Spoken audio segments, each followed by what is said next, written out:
मुख्याधिकारी पद रिक्त असतानाही कोरेगाव नगरपंचायतीचे प्रशासन गतिमान, मिळकत कर वसुलीसाठी विशेष मोहीम.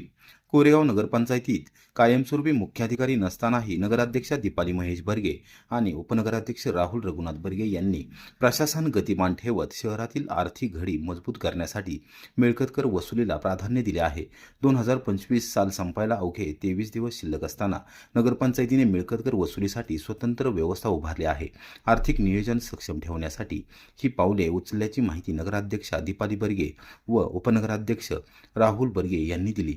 तत्कालीन मुख्याधिकारी विनोद जळक यांची सातारा येथे बदली झाल्यानंतर कोरेगाव नगरपंचायतीतील मुख्याधिकारी पद अद्याप रिक्त आहे.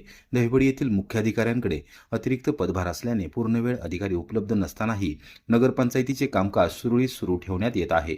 आमदार महेश शिंदे, सातारा जिल्हा मध्यवर्ती सहकारी बँकेचे संचालक सुनील खत्री, जिल्हा नियोजन समितीचे सदस्य राहुल प्रकाश बर्गे, कोरेगाव विकास आघाडीचे अध्यक्ष व प्रथम नगराध्यक्ष प्रशांत उर्फ राजाभाऊ बर्गे, माजी उपनगराध्यक्ष जयवंत पवार यांच्या नेतृत्वात नगरपंचायतीचे विविध कामे उल्लेखनीय पद्धतीने पार पडत आहेत.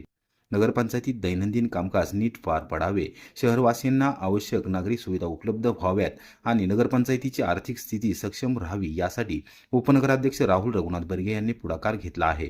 मिळकत कर वसुली वाढवण्यासाठी नगराध्यक्ष, उपनगराध्यक्ष आणि सर्व नगरसेवकांनी मंगळवारी दुपारी 12:30 वाजता छत्रपती शिवाजी महाराज सभागृहात विशेष आढावा बैठक घेतली. या बैठकीत वसुलीचे प्रमुख कार्यालय अधीक्षक तसेच नगरसेवक यावेळी उपस्थित होते. नगरसेवकांनी विविध सूचना मांडल्या असून त्या प्रत्यक्षात राबवण्याचा शब्द वसुली विभागाने दिला. नागरिकांना कर भरण्यास प्रोत्साहन देण्यासाठी विशेष उपाययोजना राबवण्याची दिशाही या बैठकीत निश्चित करण्यात आली.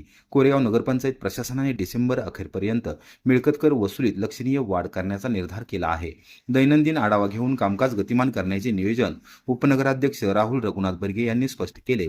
मुख्याधिकारी नसतानाही लोकप्रतिनिधींच्या पुढाकारामुळे नगरपंचायतीचे कामकाज वेगात सुरू असून शहराच्या सर्वांगीण विकासासाठी प्रशासन कटिबद्ध असल्याचेही त्यांनी सांगितले.